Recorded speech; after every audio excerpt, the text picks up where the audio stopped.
Well, the problem with pre-charged air guns is that you have to fill them with air.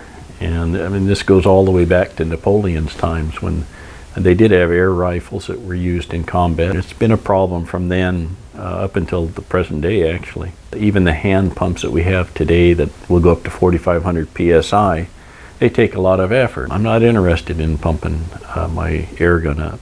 What we've needed for a long time is affordable compressors, and ideally compressors that are able to fill the gun quickly and that you can take with you, that are portable. Let's say you go hunting and or camping or something like that, and you don't want to necessarily lug a bunch of air tanks with you. How do you fill your guns? And that's what this Benjamin Traveler is intended to address. It's designed to fill guns, not tanks, but guns. And you can do it at home or in the field. So let's take a quick look at what came with this one.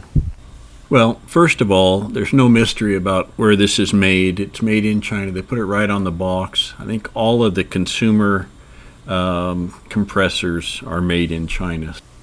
Well, of course, you get the compressor unit itself. It's all there in the black box. And then you get a 12-volt power cord to run it off of your 12-volt battery. And it has a plug on the one end to plug it into the back of the compressor unit, right there below the fan. And then, of course, you have the converter from AC to DC. It says 110 or 220, and there's a switch in there, but they don't give you a cord for the 220. They do give you a cord so that you can run 110 in, and then another cord to run 12-volt power from the converter back into that same plug-in on the back of the compressor.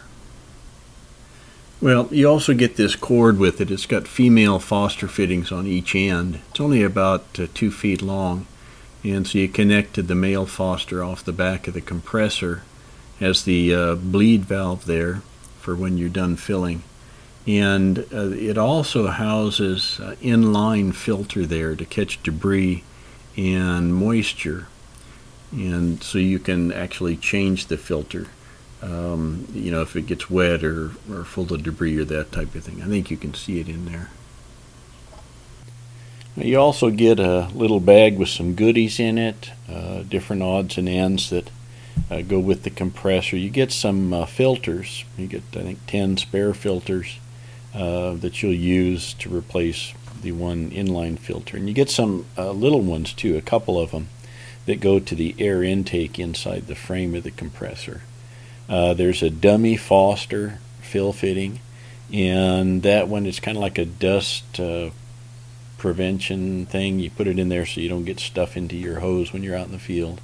And I use it to charge the fill hose and test the machine when I got it, and I'll show you that in just a few minutes. You also have another Foster fill with a Foster fill male, and the female is threaded for something. I don't know what, but maybe you have something you want to fill that takes that fitting. There's a little blue screwdriver, and that is to adjust the pressure setting on the automatic shutoff. And finally, a bag of O-rings. I guess this is in case sometime in the future you're going to rebuild it yourself, but it includes some O-rings for the moisture filter, and also some O-rings. There's a little green O-ring inside the female Foster fill fitting there, so it includes all of that. Okay, I think you can hear the fan here in the compressor. We've got our AC DC adapter here plugged in, and from there into the air compressor itself. We've got our hose all set up with our dummy plug. We've closed the valve there, and so let's pump that hose up to about 3,000 PSI.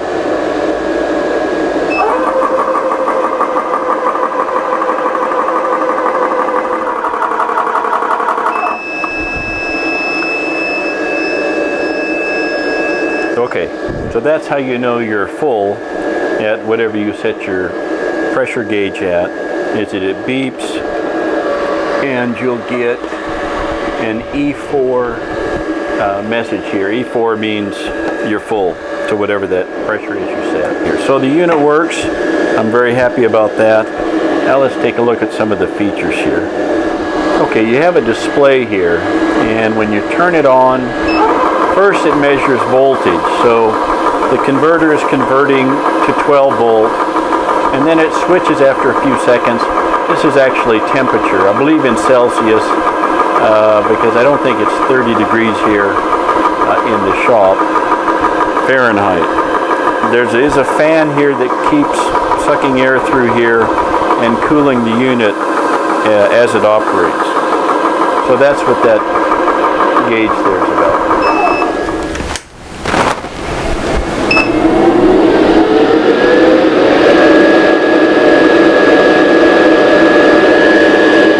Okay, so there you go. There's the decibel level with just the fan.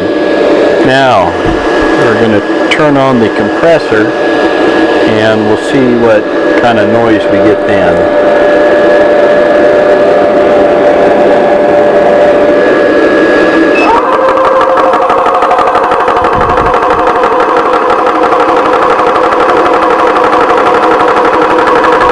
Here's the clothes dryer in our laundry, and it's running somewhere 70 decibels. This is the pressure gauge, and it is user settable. You can set the pressure that you want to fill to. They put the visible markings in bar rather than PSI, and I don't know why you would market a compressor as a 4500 PSI compressor and then not be able to see the PSIs here, but that's what they did. So the way that you adjust it, remember that little blue screwdriver I mentioned right there? Okay, and I'm doing this upside down, but basically there's a slot in there.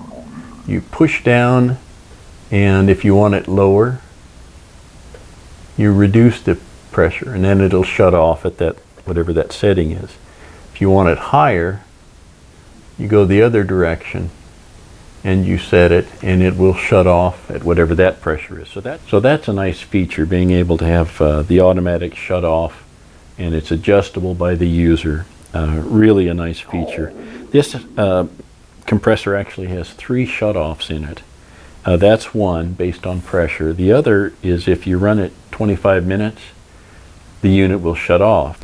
The other shut-off is when you're running it on 12 volt and the voltage drops below 10 or something like 10.5 volts, then the unit will shut off so you don't run your battery down to 0.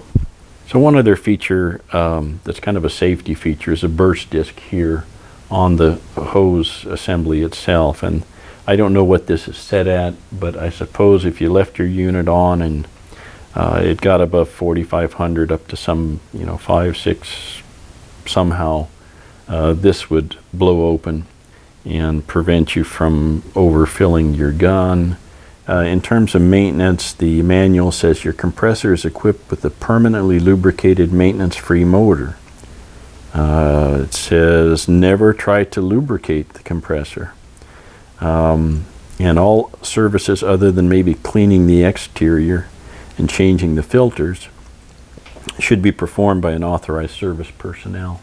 And as I understand it, these are going to be serviced by Crossman directly for warranty and service work, at least initially, until some of the service centers become proficient at servicing these things. So I know what you're saying. Is this guy ever going to fill a gun with this compressor? And in fact, we are. What we have here is a Benjamin Discovery. It's completely empty, and we fill this to 2000 maximum PSI. All right, here we go, and we are filling. This took about 1:40 to go to 1000 PSI, and then 2 additional minutes to fill the second thousands. All right, the next one we have here is the Benjamin Fortitude, and it was at fully empty. We're going to 3000 PSI on this one. Overall, it took 5 minutes to fill from 0 to 3000. Of course, if you're just topping off, it would only take maybe 2 minutes. Then we have our Diana Storm Rider. There's a bunch of these rifles out there. From 0 to 2900 psi, took about 3.5 minutes to fill. And here we have a BSA Buccaneer, Gammo, whatever you want to call it. It fills to 3350 psi, and from 0 it took about 5 minutes to completely fill it.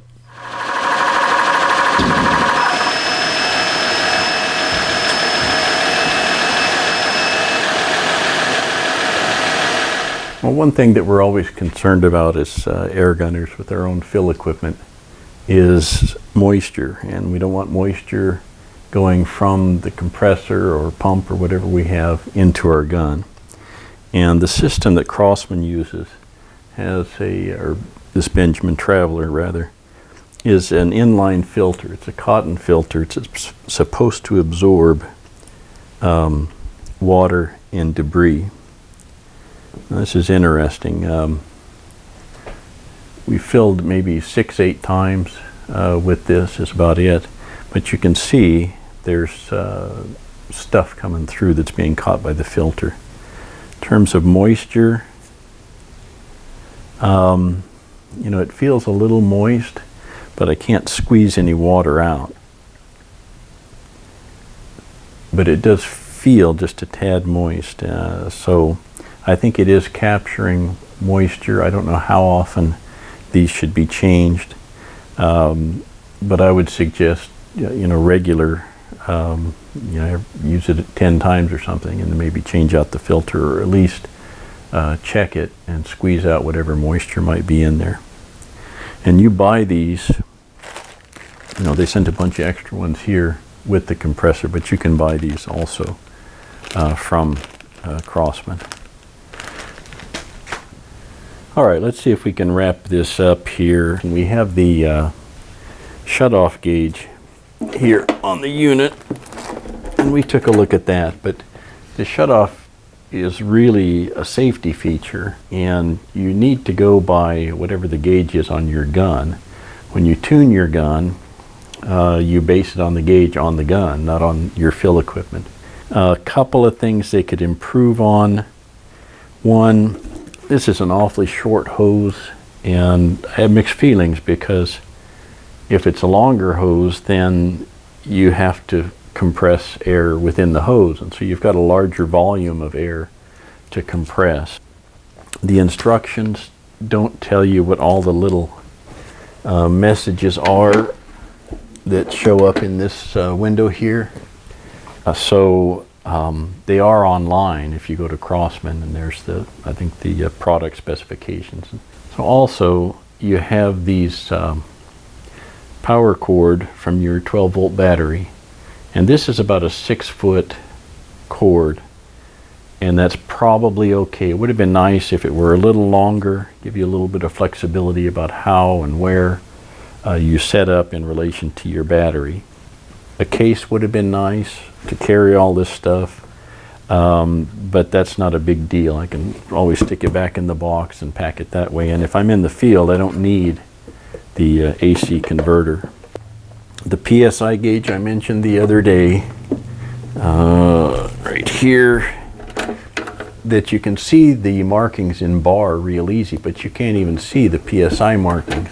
Now, this retails for about $650, and I have actually another compressor, a Comptech, that I use here in the shop to fill tanks, but I paid 4 times as much for that as you could buy one of these. So this is pretty affordable in the big scheme of things. Oh, one last thing, I understand Crossman is coming out with a solar powered version of this for the next SHOT Show in 2020, so I'm really looking forward to seeing that come out. Oh.